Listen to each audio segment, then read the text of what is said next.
You are listening to the Foreign Policy Focus podcast. We cannot wait for the final proof. The smoking gun could come in the form of a mushroom cloud. Haven't you driven enough people from their homes already? Bulldoze their villages, seize their property under laws they had no part in making. Now working in Libya with friends and allies, we've demonstrated what collective action can achieve in the 21st century. Now the host of the show, Kyle Ansel.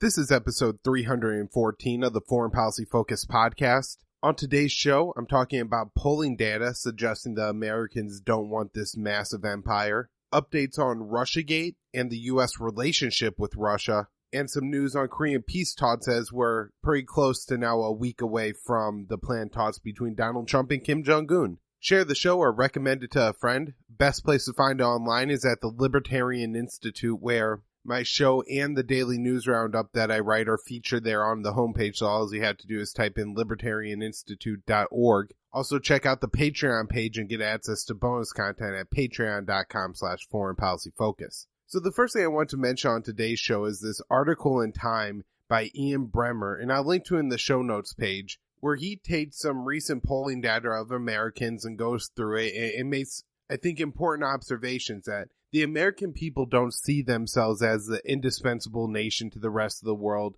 having to be the world police. While there's a big percentage of Americans, 40%, that support the current spending on the military, of the remaining, more people want to decrease the budget than increase it. And so this really, I guess, shouldn't be surprising if we look at Americans' foreign policy, especially since 2001 and the terror wars here. They've been complete failures. You know, it would be a struggle to point to somewhere in the Middle East where a U.S. intervention has created any kind of positive resolution. In fact, I was reading an article this week that wasn't bad about how the U.S. air campaign in Somalia was completely ineffective because there's no way, there's not like a united good Somali ground force, you know, that could go in and take over after a U.S. airstrike. And so essentially what you have happening is the U.S. is carrying out the airstrike. You get all this increased recruitment for Al-Shabaab because of blowback and how it destroys economic opportunities for people. But you don't even get any kind of benefit of like the Somali army being able to come in and take over territory.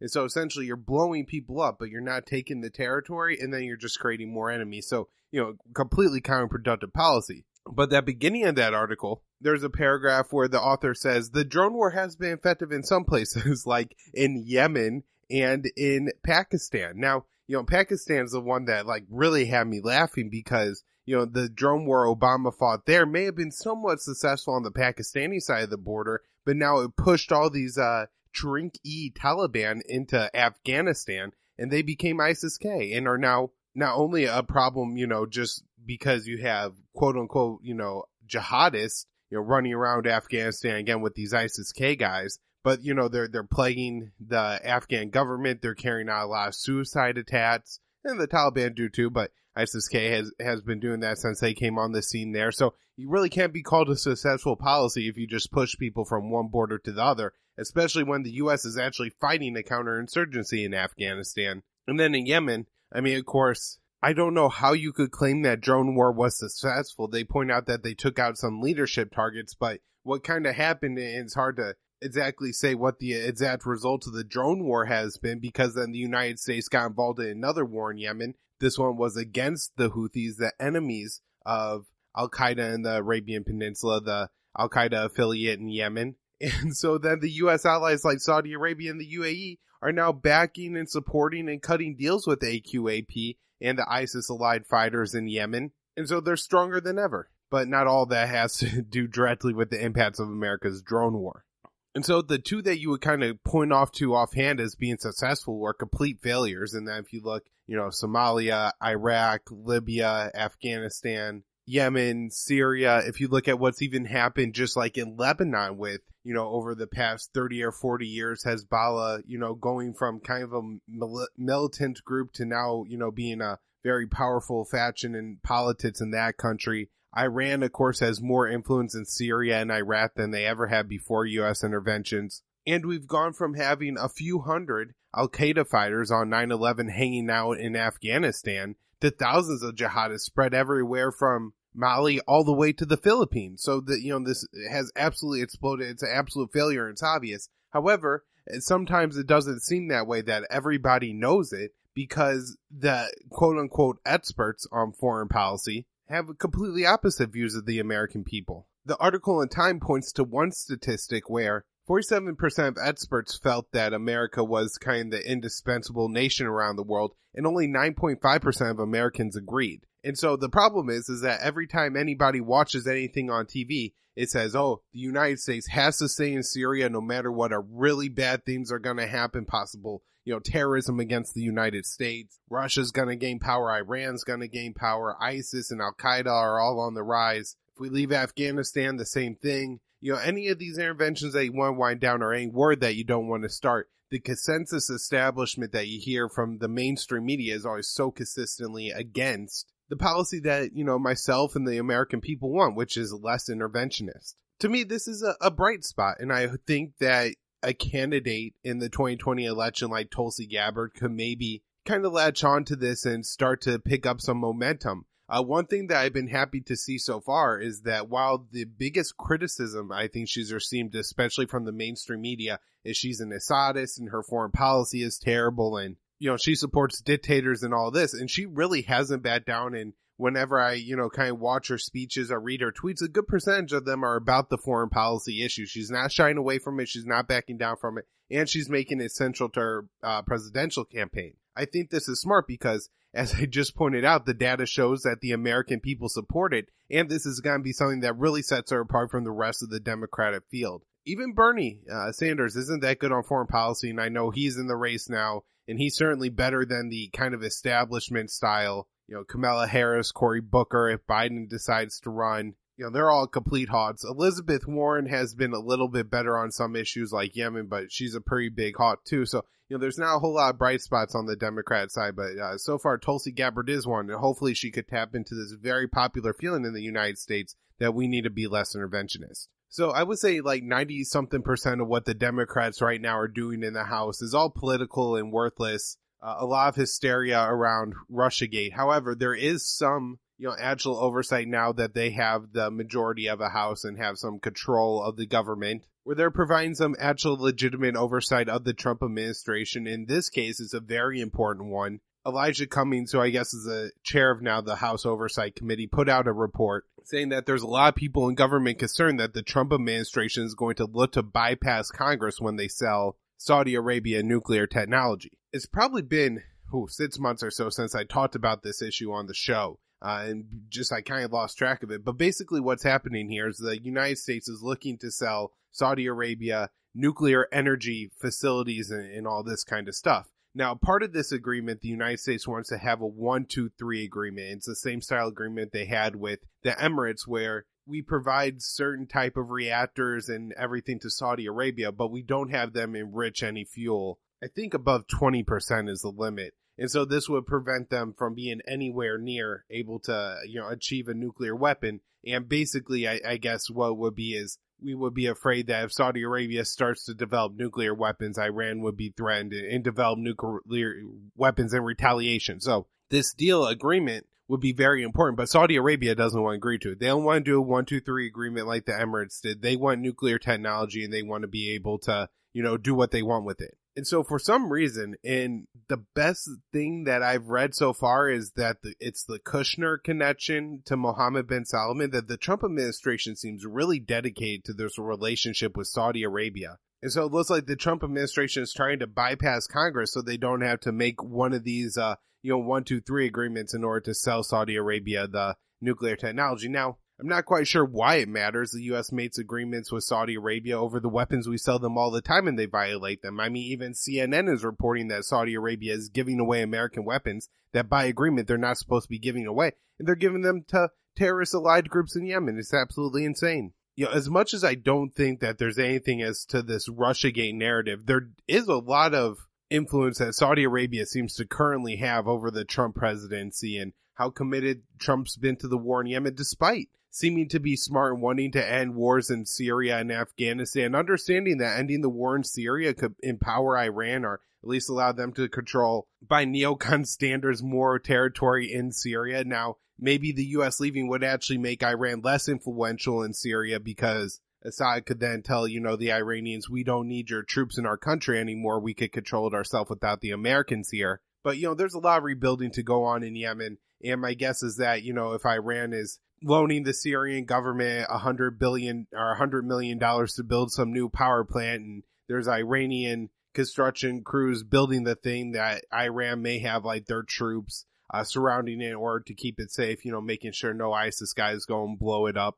But, if this is the case, if this is what happens, Donald Trump seemed content with allowing Iran to gain more, power in Syria, and yet in Yemen, which is the only argument that you could possibly make, is that, the Houthis are allied with Iran, so if the U.S. withdraws their support, it's going to increase the Houthis' power and therefore the Iranians' power. And he's doubling down on this war, even though it's genocidal. It's really crazy how the Trump policy has reacted in the wake of the Khashoggi murder and the weapon sales, and the CNN report on the weapon sales, really dedicated to Saudi Arabia. So I am concerned that the Trump administration may try to do something Weasley to sell Saudi these weapons, or this nuclear technology, On Russiagate, there's a lot of good reporting now on the FBI investigation of Donald Trump. I believe sometime in late May, June of 2017. This is like the obstruction and justice probe looking into whether Russia had any influence over Donald Trump. There's two articles I'll link to, both from Consortium News by Gareth Porter. The first one, he also does an interview with Scott Horton on it, which is absolutely fantastic as well. But Gareth basically goes through and kind of points out that it seems the FBI's motives here were to rein in Trump's foreign policy. They were, kind of concerned it was beyond the pale. And I mean, at one point, he is suggesting leaving NATO and all this stuff. So it's well outside the foreign policy establishment that, as I said, like half of the, foreign policy, what we call experts, all say that we're the indispensable nation. And if we start to withdraw from the world, terrible things are going to happen. So it's not a surprise that, government employees who probably listen to the think takers all day long were terrified that Trump was going to leave NATO, and he must only be doing something like that because the foreign policy experts say there's no reason to, unless he's allied with Russia. Gareth also points out there was some concern by Andrew McCabe, Peter Strzok at the time that basically Andrew McCabe would be removed from his post, and then they would be no longer able to open up this investigation. So they are trying to do it right then. As Joanne Leon pointed out on the show way back like probably a year ago, and what Gareth Porter wrote in his article is that we already knew that Peter Strzok, who was apparently part of this committee with Rod Rosenstein and Andrew McCabe putting together this investigation, Donald Trump told his lover Lisa Page that there's no there. There's no evidence. There's absolutely no proof of collusion between the Donald Trump administration and Russia. It just didn't happen. And it seems he moved forward with this investigation. So, the conclusion would be is that it's a political move. Kiriakou also points out that in all these meetings, there was talk of replacing Donald Trump among the high levels of the FBI through using the 25th Amendment, trying to recruit members of his cabinet to say that the president was incompetent and not in the capacity to carry out the duties of the president of the United States, and to replace him. And so, as Kiriakou points out, this is almost a coup d'etat that the FBI is orchestrating against Donald Trump. But the incredible thing is that when you read the media and all of this, there's really no focus on, oh my God, look how out of control the FBI is. This is something that we have to be concerned about. All their focus is on, oh my God, there was an investigation. Donald Trump, this means he's probably guilty. But that is the way they tend to handle investigations, is to assume the person under investigation is guilty unless very strongly later proven innocent. So on to Haiti, where I haven't been up to date on the protests going on there, but apparently there have been some over the past few days. Probably early this week, Monday or Tuesday, the State Department put out a statement urging all Americans to leave Haiti because of political unrest there. And then a couple days later, there were the arrests of 5 Americans, 2 other foreigners, and I believe a Haitian. The Americans were armed with automatic rifles and pistols and were former special operations, and they were arrested somewhere in kind of urban Haiti. And so I have no idea what these guys were doing there. It's very interesting that, their names are all out there. Usually that's information that's kind of held tight and not disclosed right away, that a couple of them are former SEALs and everything like this. So it may develop.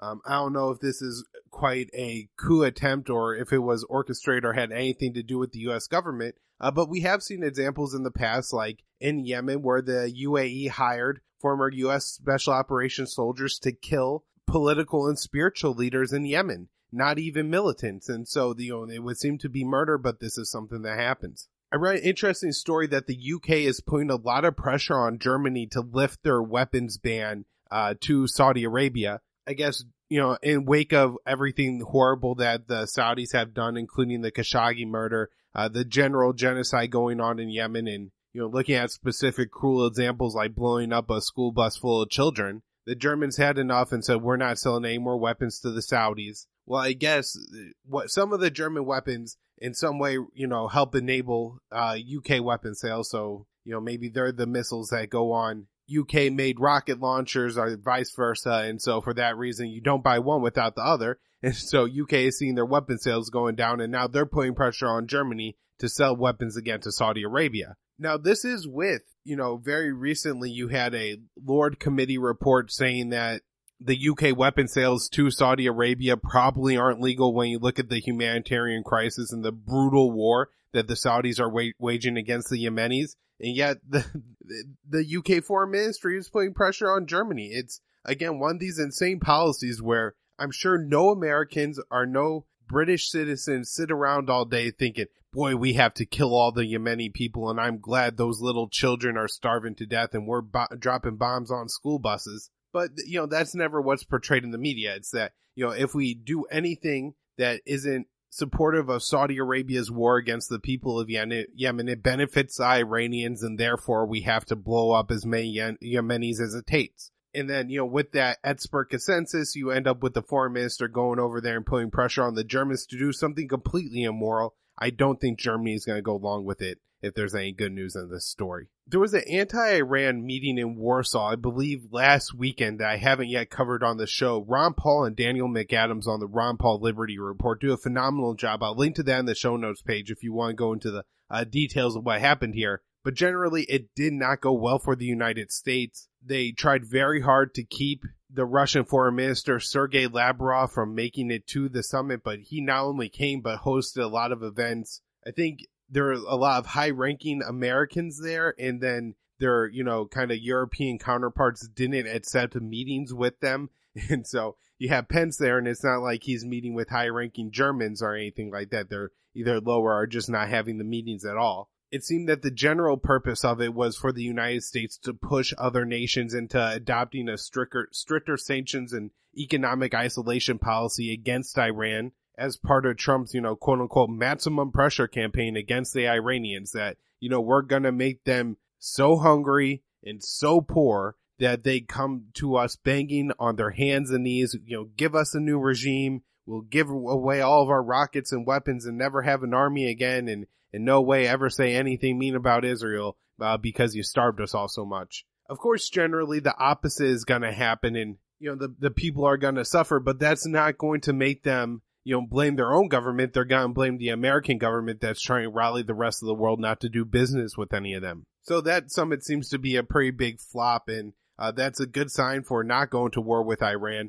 One of the bad signs is that the United States, these high-ranking neocons like Pence and Bolton and Pompeo are now pushing this line that Iran is allied with Al-Qaeda. I think this stems from what happened after 9/11, where after the U.S. started bombing Afghanistan, Iran being a neighboring country, some of the Al-Qaeda fighters flee from Afghanistan, where the U.S. is dropping bombs, into Iran, where they are then more or less placed under house arrest and used as collateral, saying that, we'll kill this person. I think they hang people in Iran as their method of execution if Al-Qaeda carries out any terrorist attacks in Iran. And the Iranians have offered to negotiate away these people to the Americans. I don't know if those offers are currently on the table, but they certainly were in the past. And so it's a far cry from Iran actually aligning with Al-Qaeda. In Ukraine, there was some official changes made to the constitution, a directed goal towards joining NATO and the EU. This is going to be huge problems for their relationship with Russia. And I don't know if it's even majority popular in Ukraine. The Ukrainian people, especially if you include the break-off region, the Donbass, may actually support a more neutral policy between NATO and Russia. I'm also reading reports that Belarus is looking at, I guess, just being dissolved and then joining the Russian Federation. I'm skeptical of this so far. I haven't read anything really good on it. A former guest on the show, I talked about it with, Kevin Drumis, did point out that, Russia may actually be going in this direction and not really care what the West thinks, although it's going to just blow up the anti-Russia, expansionist Russia propaganda will really jump to a whole new level if this happens. Now, there's a lot of talk going on in Russia as regard to their nuclear policy with the United States. Unfortunately, there's not a huge debate in the United States about what our nuclear policy is now towards Russia, that we're leaving the INF treaty. Some statements that Putin has made that I find interesting is that if the U.S. starts to put nuclear intermediate range land-based missiles in Europe with nuclear warheads on, then Russia will respond by putting intermediate range nuclear weapons directed at the United States, not at our European allies. Now, I don't know if there's a whole lot of risk of the U.S. deploying land-based missiles, nuclear-capable missiles in Europe, especially since, we have all these submarines with nuclear weapons on them, and they, troll around the Mediterranean and the different seas surrounding Russia. So if we want to hit Russia with a shorter range cruise missile armed with a nuclear weapon, we could do that without providing land-based missiles in Europe. However, it's, probably Putin trying to woo the European countries and kind of say like, hey, the U.S. policy here isn't working to your advantage. I'm going to go ahead and make a commitment not to put Europe back in the crosshairs of a nuclear weapon, nuclear war. Putin also says that at this point, he is open to arms control talks with the United States, but they must be initiated by the United States. I'm not sure what to make of that. I guess in one sense, it could be a good thing. Any talks initiated by Russia probably come directed at the United States to our lower level diplomats. And then by the time they work their way up the chain, the John Bolton type people are able to block that news from getting to the president, are able to spin it when they talk to him in order to, make him believe that there's nowhere room to talk with the Russians, which has kind of been the U.S. policy for a while now, as we just have nothing to talk about. We're not going to agree. On to Korea, where it seems like things are pointing in a little bit more positive direction with Donald Trump expected to meet Kim Jong-un about a week from now in Vietnam. So far, the media coverage of this event, at least, not from what I see and read, hasn't been awful. There's a lot of focus paid on how Kim Jong-un is getting from North Korea to Vietnam. Apparently that's by train rather than by plane. And so I guess the attention there is better than on other things. But, there are positive things happening. Donald Trump is saying that, he plans already to meet with Kim Jong-un again, that the denuclearization process doesn't have to happen fast. I think that's important. One of the disappointing things is he does seem to be reiterating this stance that we're not going to be lifting sanctions until North Korea denuclearizes. However, the president of South Korea went ahead and put out a statement saying that the South Koreans are willing to increase economic cooperation with the North Koreans in order to speed their denuclearization process along. And so Moon Jae-in, being, I think, the world leader who's probably met with Kim Jong-un the most, and I'm sure, there's the most kind of connections between North and South Koreans as far as intelligence and bat channels and all this goes, thinks that this is something that's going to, promote the denuclearization process by increasing economic ties. So as long as the rest of the world will allow this to happen, that we're able to, have these roads and trains built and factories along the DMZ between North and South Korea, it's going to be something that generates revenue and wealth in North Korea that's, vitally needed by the North Korean people. It'll, kind of create interconnection between the two Koreas, making, any kind of violent confrontation less likely. And it could incentivize, Kim Jong-un to start to participate in the denuclearization process more, either giving up nukes or disclosing how many nukes they have. Another important note leading up to the talks is that Kim Jong-un has made some changes among his denuclearization negotiation team, including replacing the, Korean diplomat in charge of the, New York channel, I think is what they call it. But basically, somewhere in New York, there's a Korean diplomat, and that way, if any talks really need to happen, we could go through there to get connections to U.S. officials and have high-ranking members of the two countries exchange thoughts and about what's going on in the world. And so it's supposed to be that all these new people appointed to the positions are much more aligned with Kim Jong-un's desire for denuclearization and peace than the previous people who held those posts. For some Afghanistan news, we have Votel saying that and General Vostela is still the commander of CENTCOM, that ISIS-K is a real threat in Afghanistan, and really seems like he's trying to keep U.S. troops both in Afghanistan and Syria. In fact, publicly kind of rebuking the Trump policy regarding Syria, which is kind of unheard of. We also have the UK announcing they're deploying 400 troops to Kabul to, I guess, help secure diplomatic interests and civilian interests that the UK has in that city. One of the continued debates that we're going to have as we wrap up this war in Syria, and so I just want to mention this because I think it's a very complicated issue. If anybody has any good things that they read on this on exactly what should happen here, but basically there's a lot of people who are from Western countries, including the United States, who went to join ISIS. Now, it's a little bit more clear-cut what to do with the fighters rather than the women who went over there to marry the ISIS fighters. So these are people who were certainly, at least at one point, radicalized. They had some pretty destructive and terrible ideas, but now are looking to return to the United States.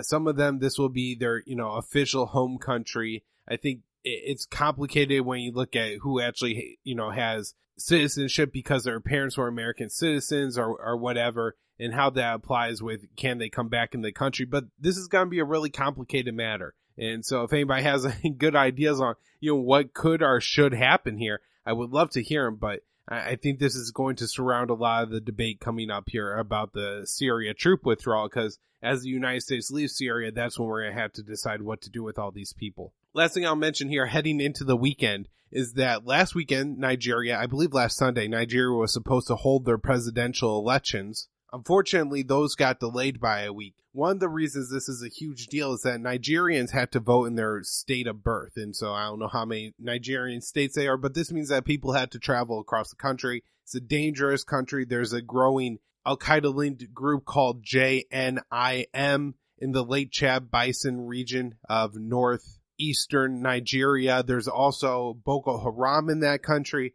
as well as now factions of Boko Haram that have broken off and have joined with ISIS. So you got very dangerous people roaming around that country, lots of instability, lots of poverty as well. And so it may not be easy necessarily for somebody to travel from one part of the country to another. And so maybe all these people are going to have to do it 2 weeks in a row. It's going to cast a lot of doubt over what's probably already going to be shaky as far as what the people believe is the validity of that election, and could lead to instability and more violence. All right, I did want to wrap up the week by talking about some good news. And for those of you only interested in what I have to say about foreign policy and couldn't give a rat's ass what I have to say about the cops, you just go ahead and turn off the show here, because I'm talking about a little bit the cops here. But this is all good stuff.